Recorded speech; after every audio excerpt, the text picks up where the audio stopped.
Hari ini dalam serial Filsafat Indonesia kita akan diajak masuk ke alam filsafat jurnalisme Indonesia.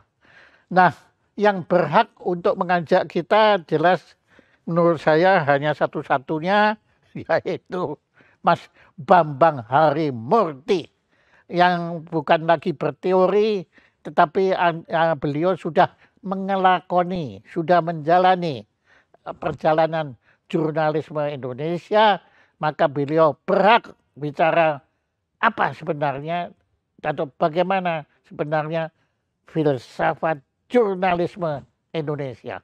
Silakan Mas Bambang Harimurti. Terima kasih ini Pak Jaya. Saya sebetulnya muridnya Pak Jaya dalam soal filsafat kebudayaan ini. Tapi pertama sebelum saya ingin memulai pembicaraan tentang filsafat jurnalisme Indonesia, saya ingin tanya sama Pak Jaya, yang dimaksud dengan filsafat jurnalisme Indonesia itu jurnalisme Indonesia hanya setelah kemerdekaan atau dari zaman adanya jurnalisme di Hindia Belanda ini, Pak Jaya? Wah, lah itu pertanyaan Anda justru memperluas pertanyaan saya. Pertanyaan yang dangkal itu. Monggo, Anda silakan. Mau Hindia Belanda, mau Belanda Hindia, mau Indonesia, Anda panggung menjadi hak Anda. Anda silakan bicara berdasarkan opini Anda. Silakan. Ya, terima kasih. Kalau gitu kita mulai dari zaman Hindia Belanda, karena jurnalisme modern yang kita lihat sekarang ini kan barang impor, Pak, ya, dari Eropa sana. Nah, ya, terima kasih. Sama lah. Dan Indonesia itu memang cinta impor, Pak. Semua kita impor ya. Agama pun kan kita impor, Pak. Ya, ini itu apa, tim saya ketawa semua itu. Iya, Pak. Dan karena yang impor sering lebih bagus, Pak. Kadang-kadang. Tapi kita utak-utik jadi lebih bagus lagi, Pak. Ya oke. Ya kalau murah sih bagus, mahal repot lah. Ya, silakan. Iya, betul. Jadi dulu kan jurnalisme datang ke Indonesia mungkin sekitar abad ke-17 akhir ya, Pak. Itu datang bersama perdagangan global. Karena awalnya dia dipakai sebagai informasi kedatangan dan kepergian kapal. Oh. Ya, di pelabuhan. Jadi yang penting kapal dulu tuh. Iya, Pak, jadwal zaman dulu kan kebayang, Pak, kalau Bapak jadi orang Belanda di sini, kapal 3 bulan dari Belanda baru sampai atau pergi, itu kan sambungan ke dunia mereka, Pak. Lalu kemudian barang apa yang dibawa, dan kira-kira barang apa yang akan kembali ke Belanda untuk dipertukarkan. Wow. Ya. Saya nggak mikir itu. Wah, terima kasih. Ya. Jadi itu mulanya kebutuhan dagang lah, Pak, ya. Informasi, kebutuhan informasi dagang. Lalu biasanya nempel di situ, kan kalau cuma data-data bosen toh, Pak. Jadi itu dimulai, kadang-kadang ada artikel cerita-cerita para pelaut, Pak. Di pelabuhan itu kan seru, Pak. Melihat dunia baru, ketemu orang yang berbeda, ya budaya beda, itu kan selalu menarik buat kita semua. Dan itulah sebetulnya jurnalisme awal dihidupi oleh pasar, jadi oleh dagang, tapi kemudian supaya tidak kering diisi juga dengan human interest, pengenalan kita pada manusia yang lain. Medianya apa, Pak, waktu itu? Ya, waktu itu sudah dicetak, Pak. Sudah ada dicetak, ya? Sudah terbit mesin cetak waktu itu, Pak. Ya. Dan tentu waktu itu mesin cetak itu dianggap barang yang sangat strategik, bahkan berbahaya, bisa berbahaya. Jadi perlu perizinan khusus untuk memilikinya. Karena itu hanya orang Belanda yang punya koneksi dengan kekuasaan yang bisa punya, ya. Oke, Pak. Menarik. Ayo, bagus ini. Nah. Lalu kemudian kan karena politik etis, Pak, dan juga karena Belanda tidak bisa berdagang langsung dengan kelompok pribumi karena mereka merasa jauh lebih hebat, kan mereka perlu kelompok penengah. Lalu didatangkanlah orang-orang peranakan baik dari Tionghoa maupun dari India, ya, dan dari Arab lah, bahkan dari Arab juga.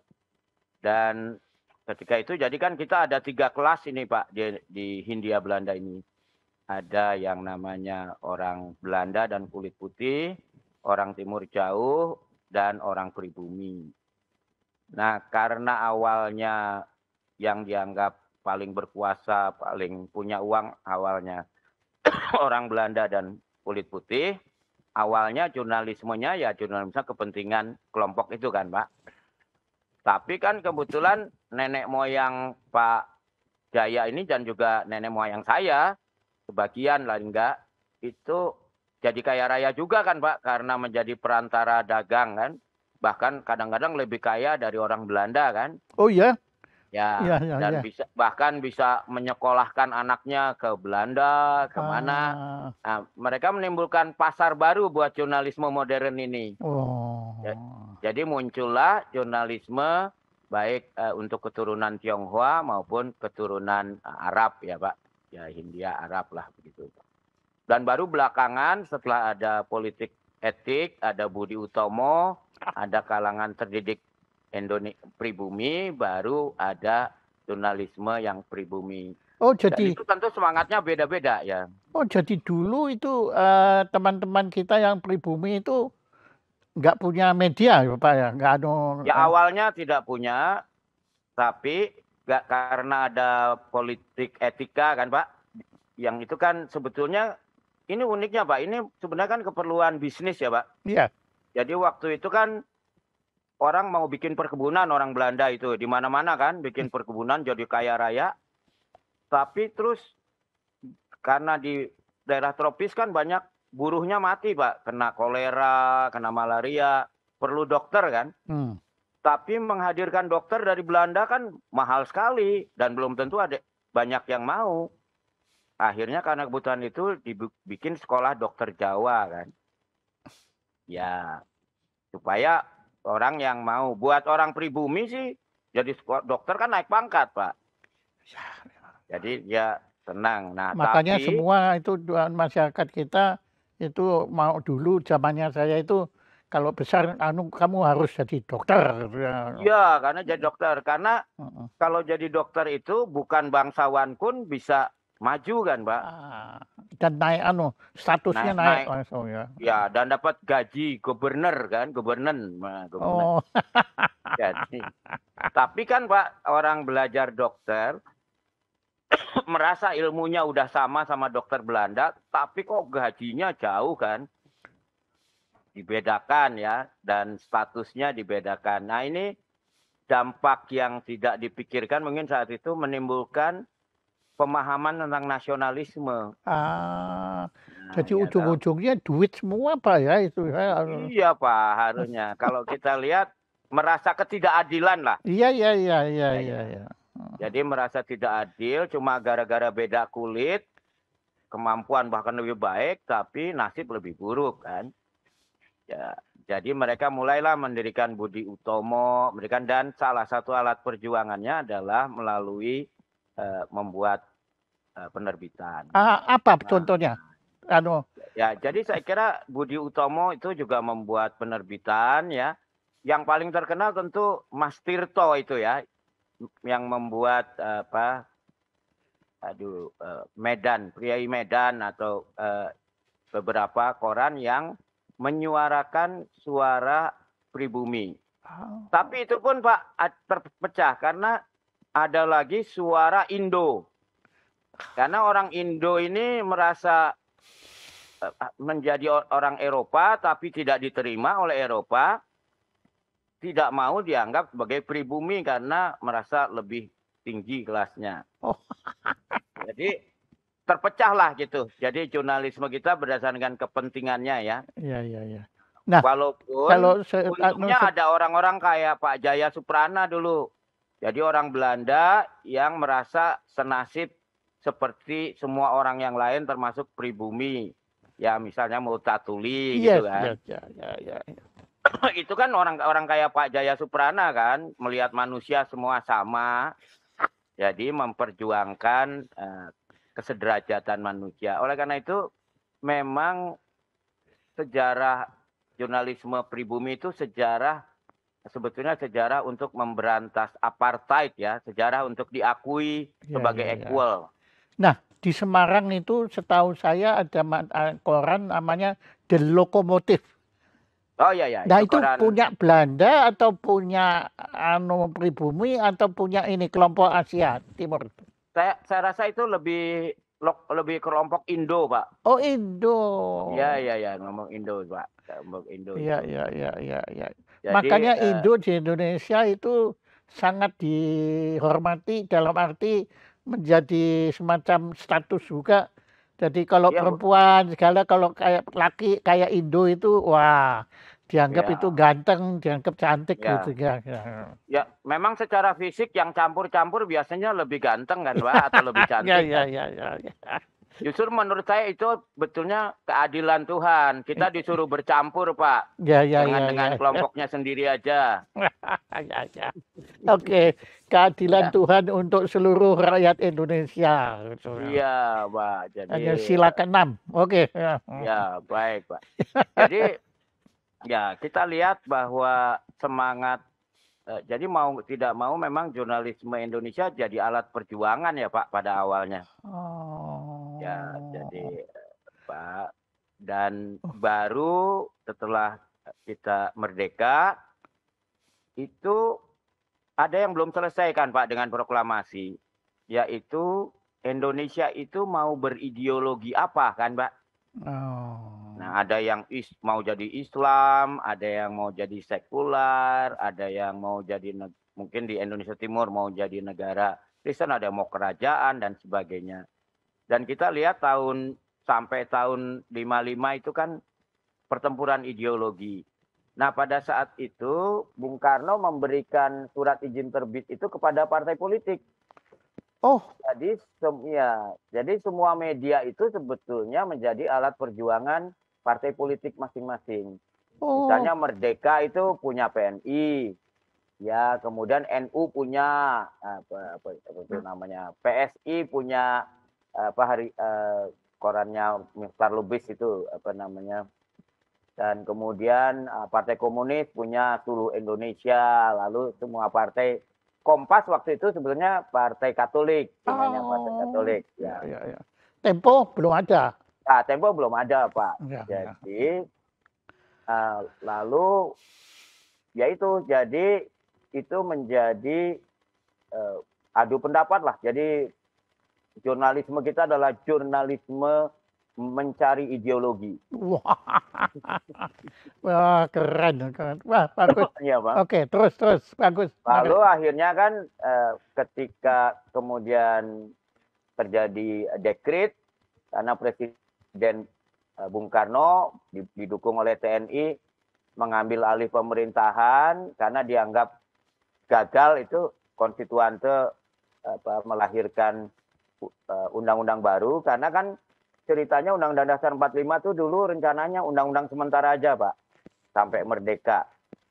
Setelah merdeka dibikin konstitusi yang sebenarnya dan dibentuk konstituante, itu lembaga untuk membuat konstitusi yang disepakati semua pihak secara bersama-sama.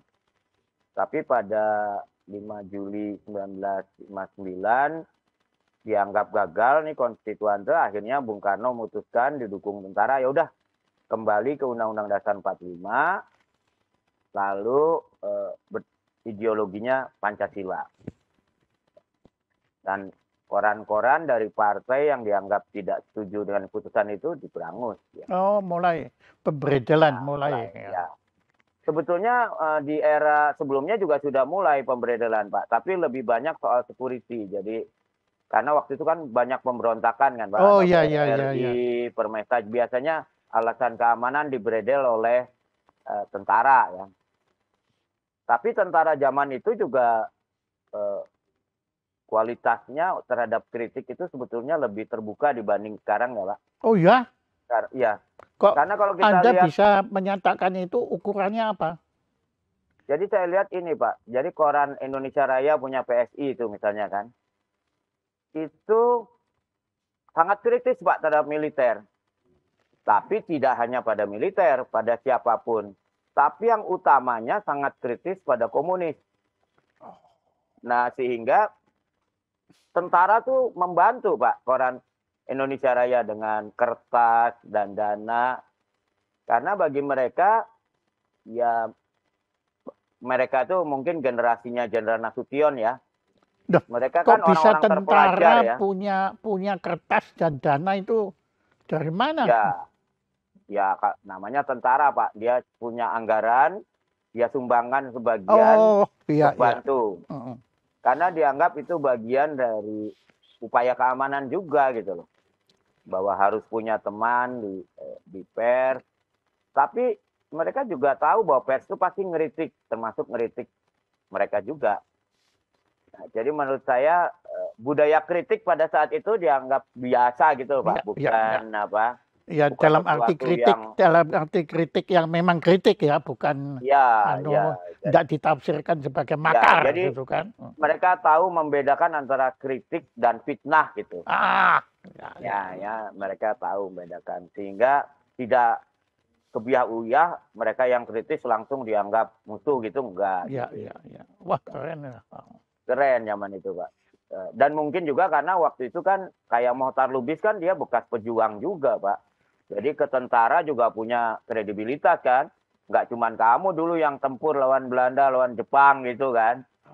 Jadi banyak pemret-pemret itu juga bekas apa namanya. Mohtar Lubis itu dulu berjuangnya sebagai apa Pak Anu? Ya sebetulnya pengen masuk tentara Pak, tapi harus dipaksa oleh tentara untuk tetap di dunia media karena itu dianggap penting.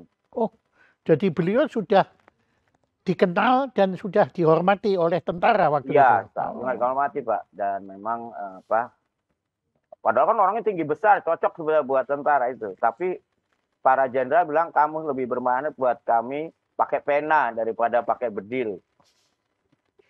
Ya, dan mungkin benar juga Pak. Pak Mohtar Lubis itu kan orangnya, kebayang lah kalau jadi jenderal kasihan anak buahnya Pak. Oh iya? Ya karena kan orangnya sangat keras, sangat ini ya. Iya? Oh ya. Anda pernah berjumpa dengan beliau? Pernah Pak, pernah berjumpa beliau. Orangnya berani sekali Pak, nyalinya luar biasa. Dan pernah juga ditanya oleh kakak ipar saya, dia kan udah di penjara berapa kali. Terus ditanya, kenapa sih kamu kok nekat gitu kan, kamu bisa hidup enak gitu ya. Rumah di Menteng apa. Dia bilang, saya nggak enak sama teman-teman saya yang sudah gugur untuk kemerdekaan ini. Kalau kemerdekaan ini kita tidak jaga sesuai cita-cita mereka gitu. Jadi dia selalu jawabnya gitu. Memang orangnya sangat. Nah, Mohtar Lubis termasuk yang suka ikut berdiskusi di villa mertua saya di Cisarua. Karena dia punya rumah juga di situ. Seberang rumahnya. Waduh, Anda ini ya, saya iri benar pada Anda. Anda ternyata kenal dengan tokoh-tokoh senior itu. Iya. Pak Jaya juga kenal pasti. Enggak, saya yang sebelum Gus Dur saya tidak kenal semua. Tapi dengan Gus Dur dekat sekali ya. Iya, tapi Bung Karno aja saya belum pernah ketemu. Bung Hatta juga nggak sempat saya Ya oke, silakan. Terus, nah ini Pak, kemudian ketika terjadi Orde Baru, dianggap udah selesai, nggak boleh lagi tempur ideologi Pancasila gitu kan. Oke. Karena itu koran politik selesai. Pancasila harga mati. Bahkan kemudian Ali Murtopo bikin ini gerakan massa mengambang. Jadi sebetulnya orang jangan terlalu banyak terlibat politik lah, itu buang-buang waktu. Jadi massa mengambang aja, nanti siapa yang benar diikutin, nggak usah berdasarkan ideologi gitu. Kan ideologi Pancasila semua. Ali Murtopo waktu itu sebagai apa? Sebagai Opsus Pak, dia sebagai operasi khusus. Ya. Itu jadi zamannya Pak Harto sudahnya ya. Zamannya Pak Harto Pak. Jadi pada saat itu maka koran-koran yang mau tetap berpolitik anti Pancasila kan diberangus semua kan, Mak. Tapi itu kan rezeki buat Kompas. Karena tiba-tiba nggak ada saingan, wah dia jadi besar kan. Dan kemudian Kompas pun melihat peluang yang baik.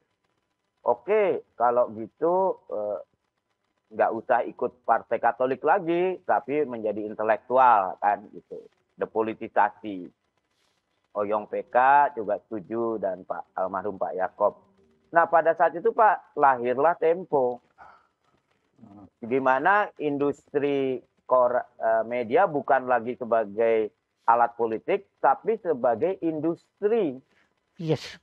Ya, itulah lahirnya Tempo, tidak ikut partai politik, tapi menjadi industri.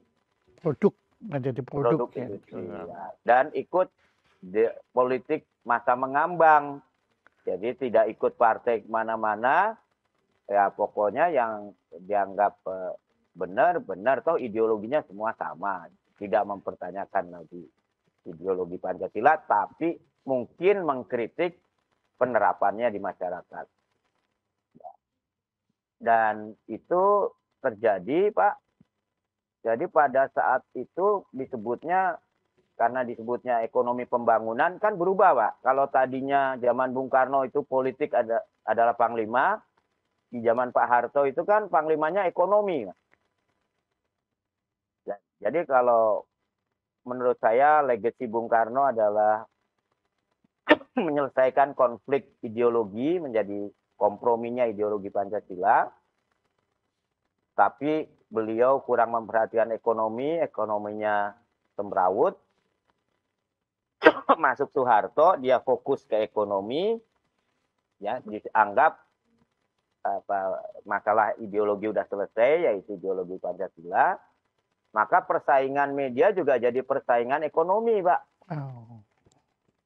Ya kan, jadi cari tiras paling banyak, iklan paling banyak, dan sebagainya. Dan memang menjadi kaya-kaya ini, Pak. Kompas jadi kaya, Tempo jadi kaya, kemudian belakangan ada grup Femina, ya kan, ada grup Jawa Pos. Jawa Pos, ya, belakangan itu menjadi industri yang kaya lah, katakan gitu. Tentu banyak juga industri yang miskin, dan seperti pasar bebas kan biasanya pasti ujung-ujungnya hanya beberapa aja yang menguasai kan, Pak, yang besar-besar, terus banyak yang kecil-kecil gitu kan. Dan terutama karena harus pakai mesin cetak kan mahal harganya, jadi nggak sembarangan orang bisa ikut. Nah lalu kemudian ketika reformasi, nah ini apa yang terjadi gitu kan, kita nggak mau lagi hanya politik jadi panglima, nggak mau juga ekonomi jadi panglima. Nah, kita kan maunya seperti Gus Dur bilang, ini masyarakat lah yang jadi panglima kan, civil society.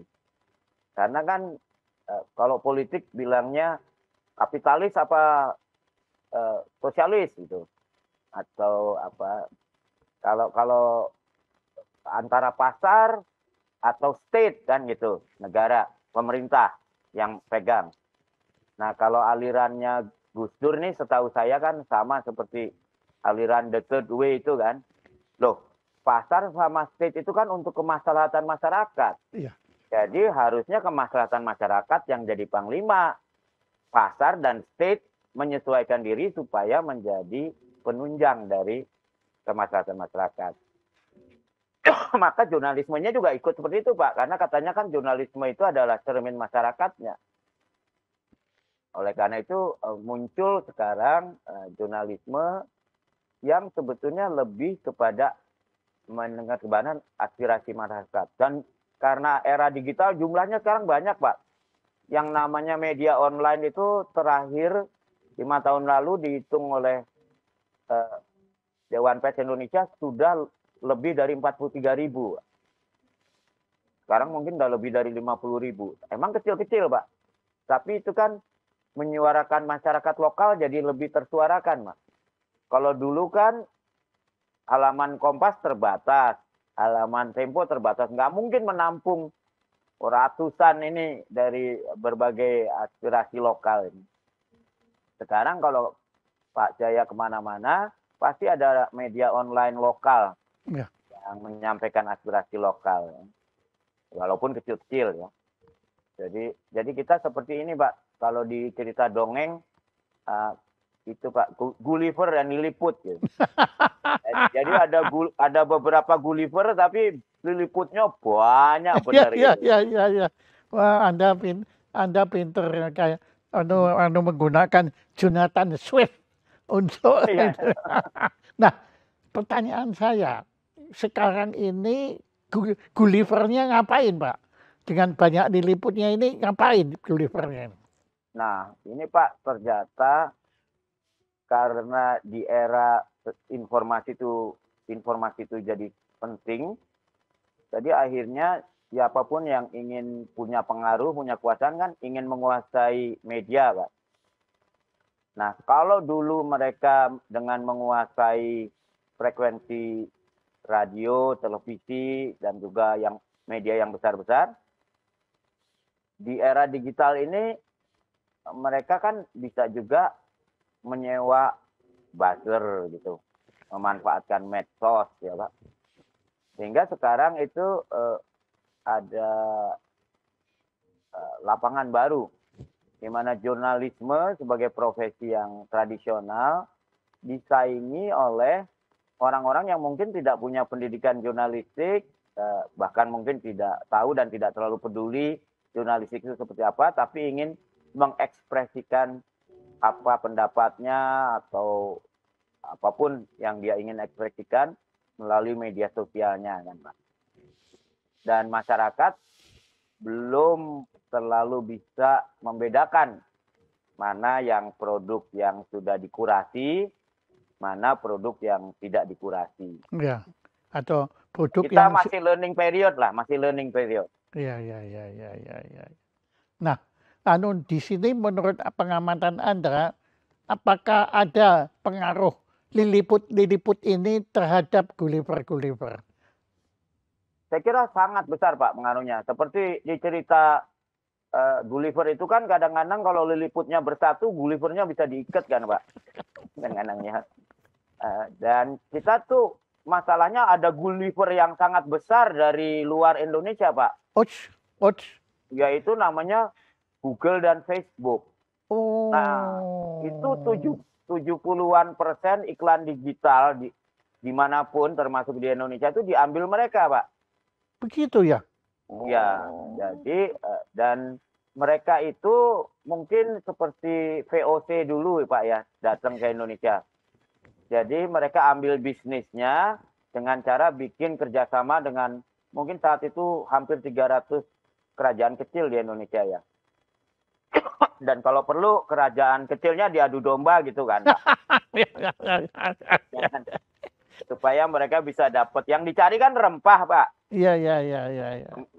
Siapa yang bisa kasih saya rempah murah bermutu tinggi. Iya. Nanti yang dagangin saya, yang kaya saya kan gitu. Kalau perlu dapatnya rempahnya gratis.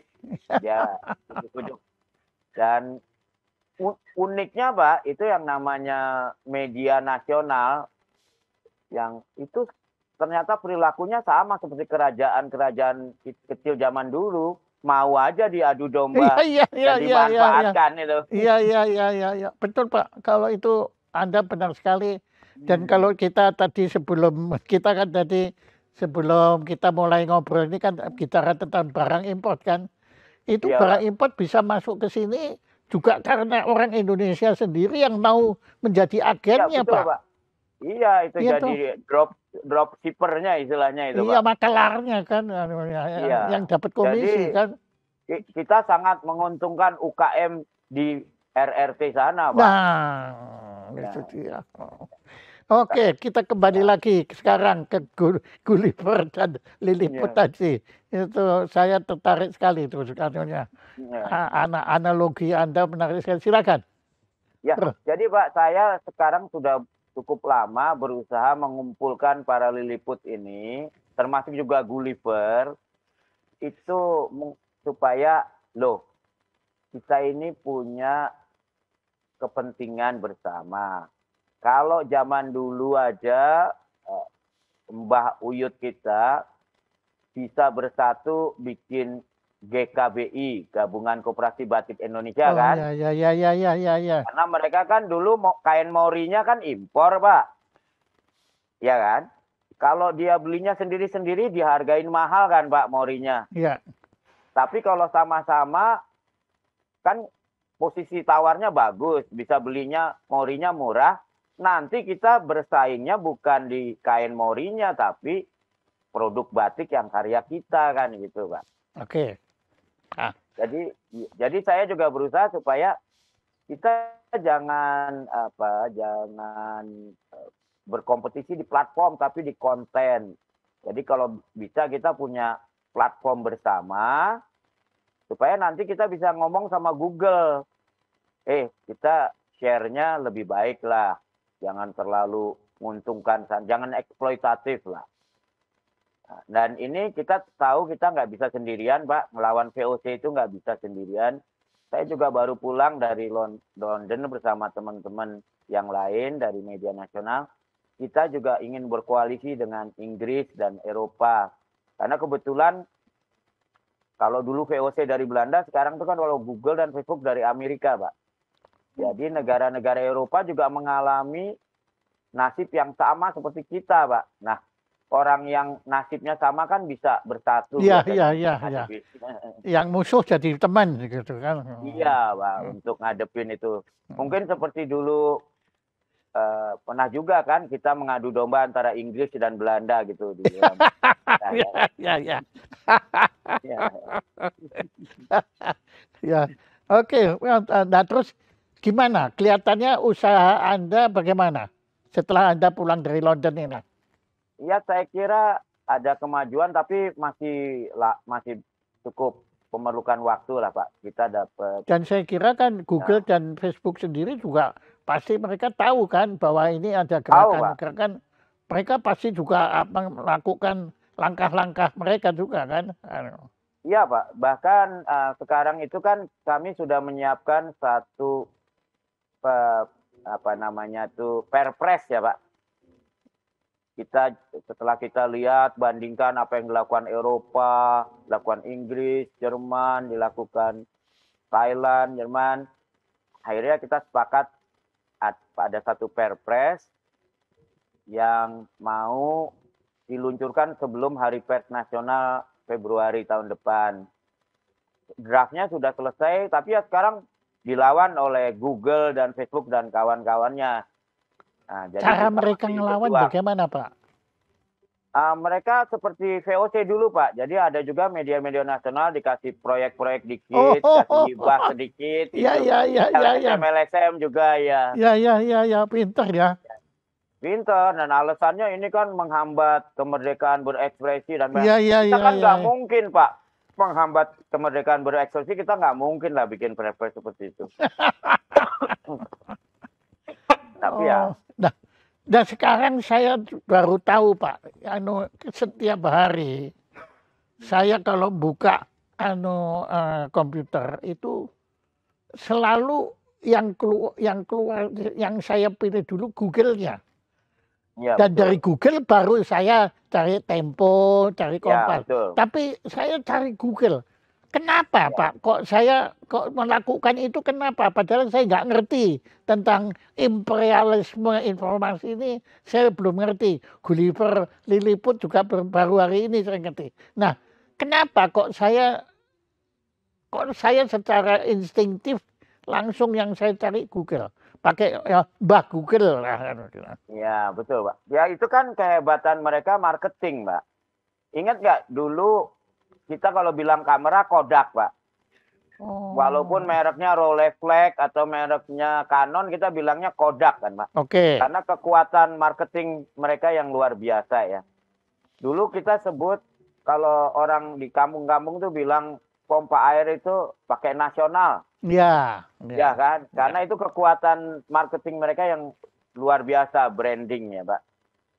Ya, dan memang Google dengan anggaran yang begitu besar dan dia bisa beriklan melalui media sosial yang dia punyai, mau nggak mau kita terpengaruh lah Pak.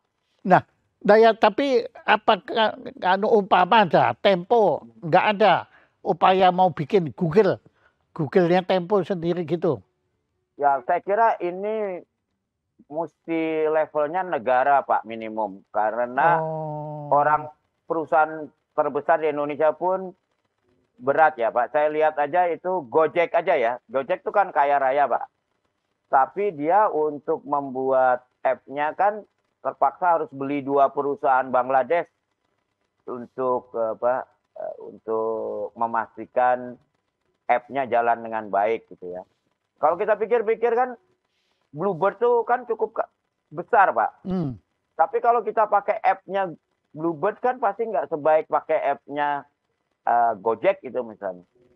Jadi memang mereka secara teknologi, karena mereka punya uang besar, mereka bisa menyediakan layanan yang paling baik bagi konsumer ya. Dan juga gratis. Itu kan sama Pak, budaya monopoli selalu gitu. Kalau perlu dikasih harga rugi dulu, supaya orang udah termanjakan hanya untuk membunuh pesaing dulu kan Pak. Nanti kalau pesaingnya udah nggak ada, baru harga normalnya diterapkan gitu. Latar belakang disiplin ilmu Anda itu apa sebetulnya? Saya mulai elektro, Bang.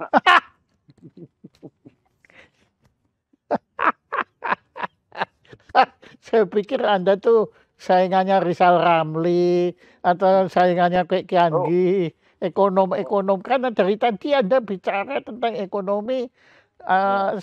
Bukan seolah-olah ya memang itu memang kemampuan Anda, tapi ternyata elektro ya. Tapi ya elektro kan Ramli itu awalnya fisika teknik Pak. Baru dia S2 S3-nya di ekonomi. Siapa? Rizal Ramli. Oh iya. Itu kakak kelas saya Pak. Iya. Ya, tapi kalau Anda kan sama sekali nggak ada ekonominya kan? Ya saya belajar di Harvard public administration Pak, jadi semacam public policy. Iya, public jadi policy. Jadi belajar ekonomi juga lah gitu. Iya, tapi ya ekonomi bagiannya public policy ya. Kan. Iya tapi betul. Anda tadi melihatnya tuh secara betul-betul makronya itu Anda kuasai gitu loh anunya situ. Dan cara berpikir Anda pasar kala itu kan fasih sekali gitu anu. Nah, ngomong-ngomong tentang elektro. Iya. Apakah sudah diketahui kenapa kok kutub plus dan kutub minus kalau dihubungkan kok kemudian menjadi energi itu kenapa? Ya karena itu kan aliran atom, itu teori medan magnet Pak. Saya ngambilnya juga 2 kali baru lulus itu Pak. Jadi itu elektromagnet itu ya. Iya Pak. Jadi itu. Jadi masuk ke kuantum juga udah. Ya, gejala alam yang karena tidak terlihat oleh mata sebelumnya kita tidak sadar itu ada. Pak. Tapi setelah kita menggunakan alat-alat, maka kita tahu bahwa itu ada. Tapi kita juga belum tahu kenapa ada, kan enggak tahu ya. Ya, itu karena ini Pak, yang paling susah kalau kita cari ke akarnya kan dualisme teori gelombang itu Pak. Jadi kuantum lah, kita masuk ke kuantum fisik ya.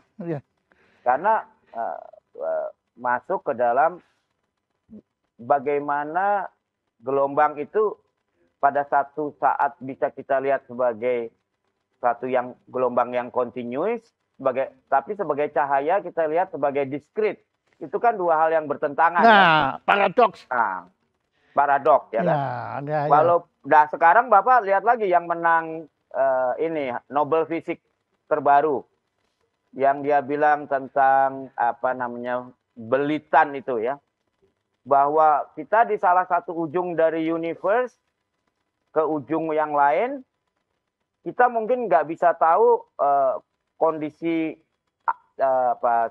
magnetik atomnya ke atas atau ke bawah. Tapi kita tahu pasti di ujung sini lawannya. Nah ini sekarang 3 orang dapat hadiah Nobel Fisika tahun ini. Ya karena itu dapat Nobel Fisika karena dia menciptakan satu teori yang orang lain nggak bisa bantah karena nggak tahu itu sebetulnya teori apa kan. Iya betul Pak. Dan kita bisa tambah kehilangan rambut Pak. Walaupun kalau kita baca kayaknya bener mantu-mantu. Kayaknya bener kan? ya seolah-olah. Kayaknya bener mantu-mantu, ya. tapi ini bukannya bertentangan gitu kan? Ya saya suka itu Pak, adunya. Ya Anda tentu kenal Richard Feynman, kenal kan pasti. Iya betul. Dia Itu sendiri lucu, kan Pak, ngomong itu. kan, dia Ya. kalau orang itu bilang dia ngerti kuantum, ya artinya dia tuh nggak mengerti. Iya Pak. Atau yang kita sebut kucingnya Schrödinger Ya, itu kan Pak. ya yang gila itu. Mana? Seenaknya sendiri. Ya memang aja kalau kita nggak tahu ya kita tahu hidup nggak mati kan ya nggak tahu. Iya. Itu kan jadi seperti menjawab pertanyaan dengan kasih tebakan. Iya kan kurang ajar, Pak. Tapi ya saya baru tadi malam mempelajari paradoks ya Pak ya. Paradoks itu di mana-mana loh Pak. Betul. Ada dimanapun, biologi, politik, jurnalisme, ya toh, anunya itu ada semua Pak. Pak, yang paling baru aja, teman-teman saya luar negeri bingung. Ini dulu katanya Pak Jokowi lawan Pak Prabowo calon presiden, sampai ribut-ribut, ada kerusuhan sedikit. Kok sekarang presidennya Jokowi, menteri pertahanannya Prabowo? Gimana ini? Belum kalau nanti presidennya Jokowi, Prabowo, wakil presidennya Jokowi. Nah itu kan Pak. Terus belum lagi gitu Pak, ternyata Pak Prabowo berhalangan, Pak Jokowi jadi presiden. Lah, ini melanggar konstitusi atau enggak? Nah. Gimana Pak? Nah ya ini paradoks semua. Iya Pak. Balik lagi. Ini nanti kita jadi cuma ngomong filsafat tapi nggak ngomong jurnalisme nanti. Iya Pak. Jadi ya begini Pak, kalau saya ya jurnalisme itu pakai dongeng aja, karena kan jurnalisme itu sebetulnya pendongeng kan Pak. Tapi ada rumusnya gitu ya. Nah sebetulnya jurnalisme filsafatnya tuh kalau buat saya yang paling bagus itu dongeng yang mungkin udah hampir 3.000 tahun usianya. Pasti Pak Jaya tahu, dongeng 7 orang buta dan seekor gajah. Ya kan Pak? Ya yang meraba, yang pegang apanya ya, itu. Ya. Jadi kalau 7 orang buta baris gitu, pegang gajah, mungkin yang ujung paling kiri pegang belalainya kan? Ya. Dia bilang fakta ya. Ya. Gajah itu seperti ular gitu kan. Ya. Sebelah kanannya mungkin pegang gadingnya. Fakta kan. Ya. Oh, gajah seperti tombak. Ya. Tajam, licin, keras. Yang pegang kakinya bilang, "Wah, kayak pohon." Dan seterusnya sampai yang pegang. Yang ekornya. Ekornya. Nah, seorang jurnalis yang baik menurut saya adalah orang yang tahu bahwa setiap narasumbernya itu seperti 7 orang buta yang berbaris pegang gajah. Ya. Dan dia akan menanyakan tidak hanya menurut kamu gajah itu apa, tapi pada saat kamu pegang gajah itu, kamu berdirinya di mana? Sebelah kamu itu siapa? Ya. Sehingga nanti si jurnalis itu dengan mewawancara ke 7 orang buta itu, dia bisa memberikan informasi yang paling dekat dengan gajah sebenarnya. Dan dia menghormati bahwa setiap orang yang diwawancara itu, ya memang dia bicara berdasarkan fakta yang dialaminya. Ya. Tidak salah dia. Ya. Walaupun dia bilang gajah itu seperti ular. Ya. Ya kan? Nah, saya sekarang malah jadi tertarik kepada Anda.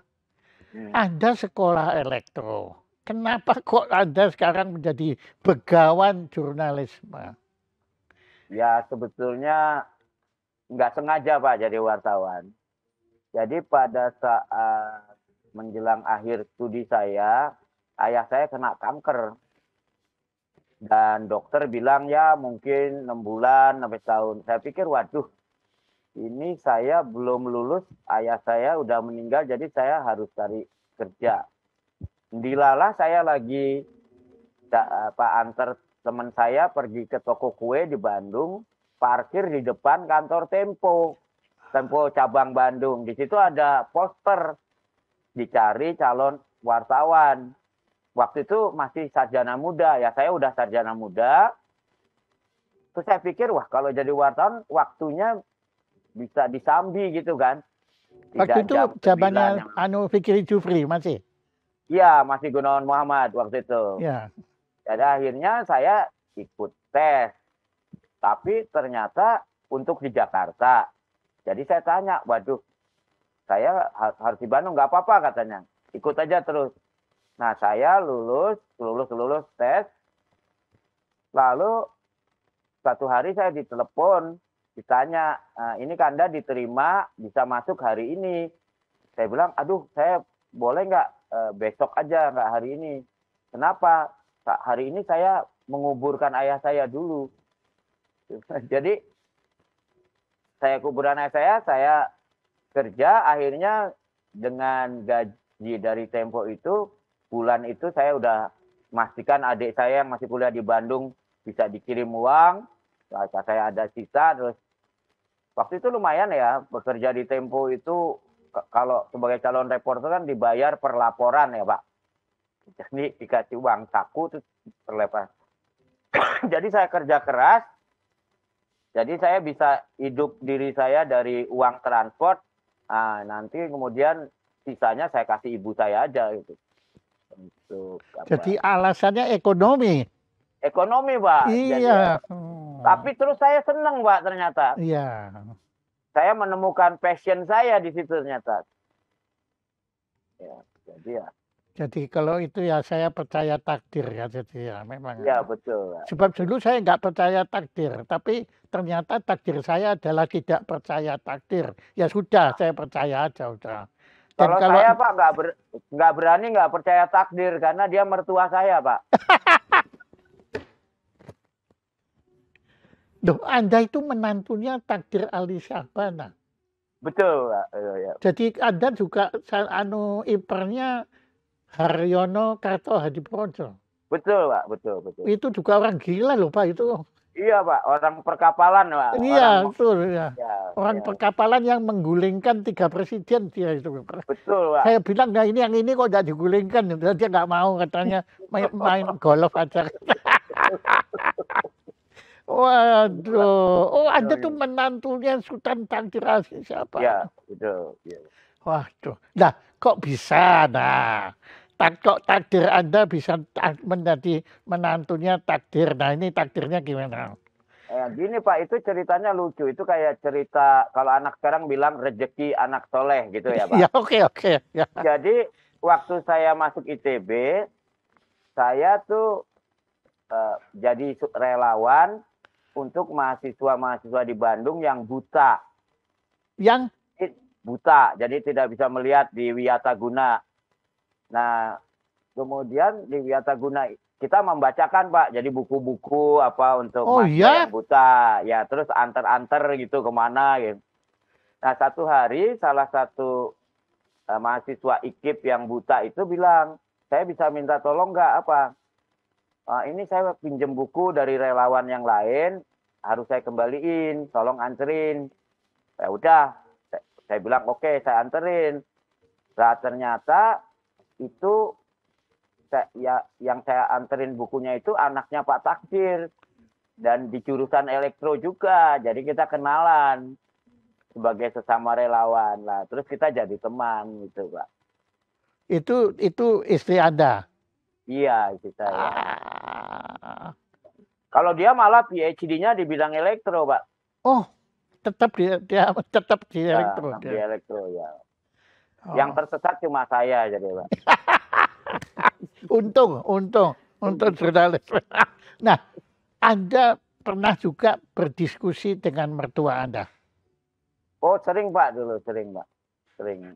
Kadang-kadang saya keasikan berdiskusi, saya jadi ngapelin calon istri saya, ketemu Pak Takdir, kita asik ngobrol, akhirnya ditegur sama Ibu Takdir. Dia bilang, dia kan orang Jerman Pak. Iya. Dia bilang, Takdir, dia bahasa Inggris. Takdir, this young man come not to see you. You know. Oh jadi Pak Takdir suka berdiskusi dengan Anda, suka ya? Iya suka Pak, jadi kita suka berdiskusi. Apa anunya yang saya belum sempat ketemu beliau, tapi beliau ya. termasuk orang yang ingin saya temui sebetulnya. Nah, apa beliau itu apa? Kayak manunya passionnya beliau itu apa?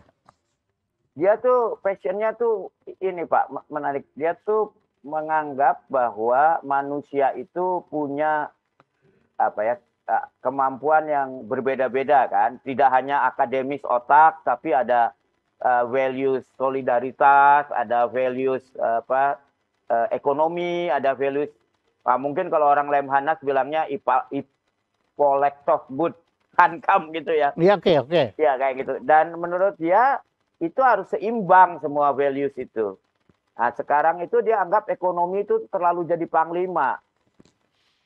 Padahal kan ekonomi itu hanya satu bagian dari kekayaan kemanusiaan kita ya. Dan memang abad-abad ini adalah abad-abad yang menyelesaikan masalah ekonomi.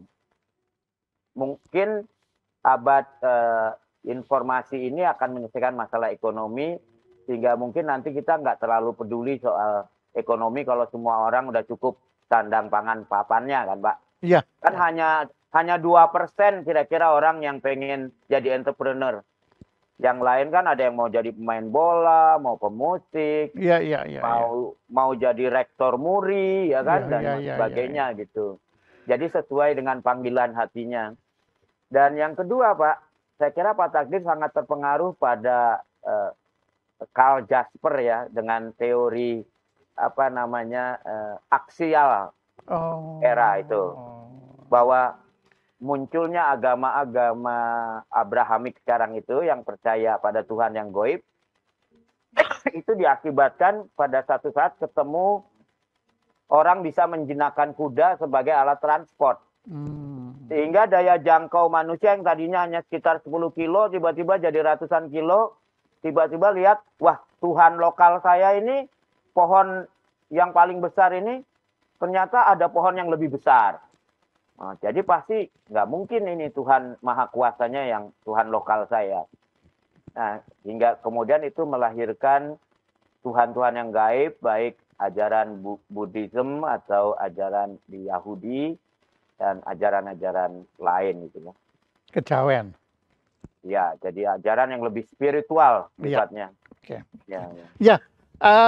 Ya, maaf ini saya jadi tertarik ngobrolnya ke sana ke sini. Nah, sekarang kita kembali ke fitrah. Ini waktu tinggal beberapa menit. Tolong Mas Bambang Harumurti, apa yang belum saya tanyakan, tetapi menurut Anda perlu kita ketahui tentang filsafat jurnalisme Indonesia. Silakan. Terima kasih, Pak. Jadi kan sebetulnya filsafat itu pada intinya adalah mencari kebenaran kan, Pak? Iya. Dan sebetulnya jurnalisme itu adalah filsafat itu sendiri. Karena jurnalisme itu juga mencari kebenaran, Pak. Iya, setuju. Tapi kalau seorang filsuf banyak mencari kebenaran di alam pikirannya, seorang jurnalis itu mencari kebenaran di lapangan, Pak. Ya kan? Ya. Keren. Bagus. Jadi kalau hanya itu aja, dan karena itu jurnalisme dan filsafat itu juga berkutat dengan etik. Etika. Ya, dan di etik itu sebetulnya kan keseimbangan antara menyampaikan kebenaran seluas-luasnya. Kalau bisa 100% kebenaran disampaikan.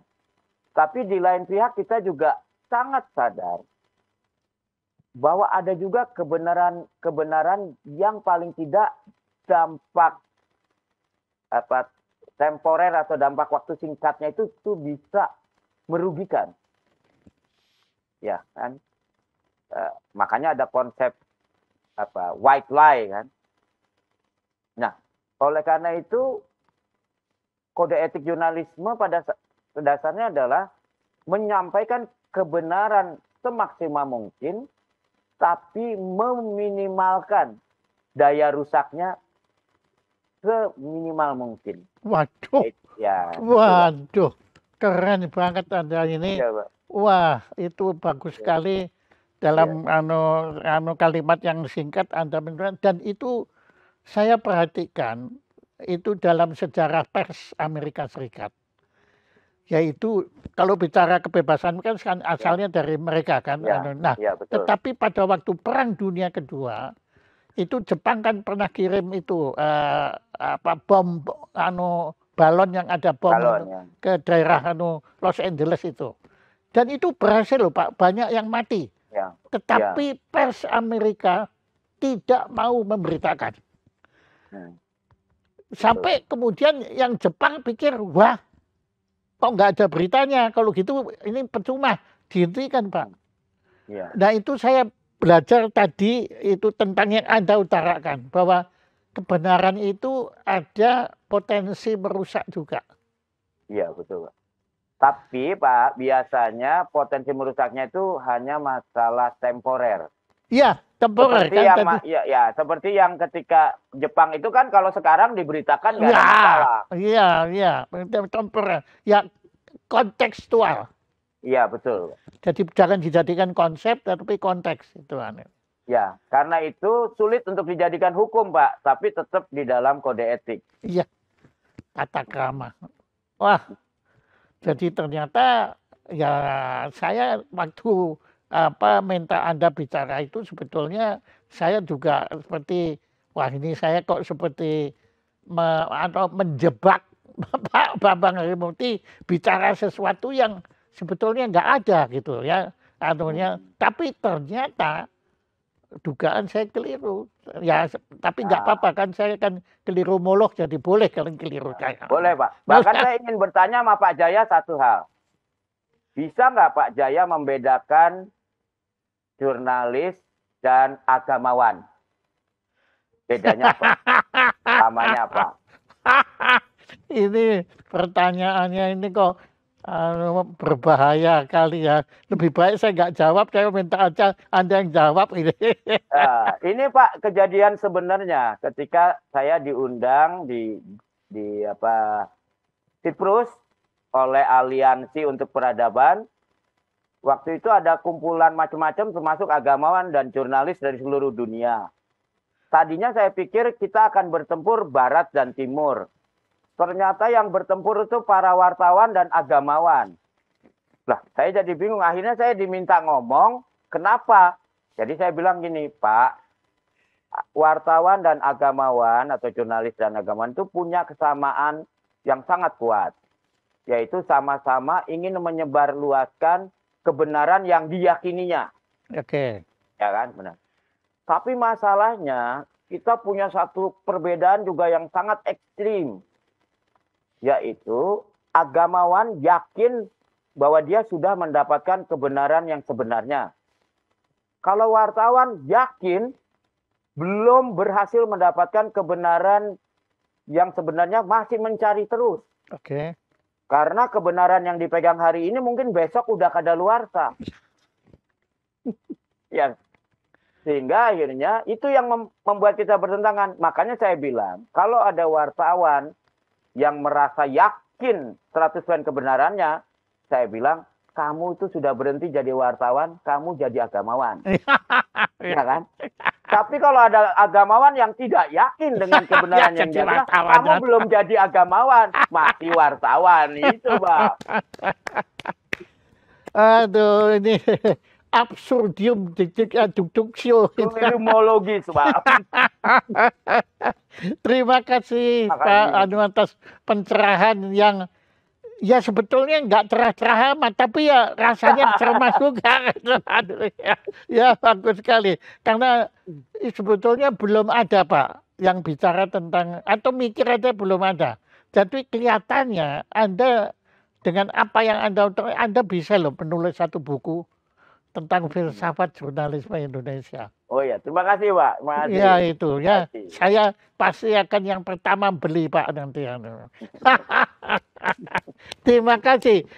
Kami nggak punya apa-apa, tapi seperti biasa kami akan kirim ucapan terima kasih dalam bentuk piagam ini kepada Bambang Harimurti yang telah berkenan menjadi narasumber Jaya Supranatsio dengan tema filsafat jurnalisme Indonesia. Tepuk tangan untuk Mas Bambang Harimurti. Komik Bang. Terima kasih.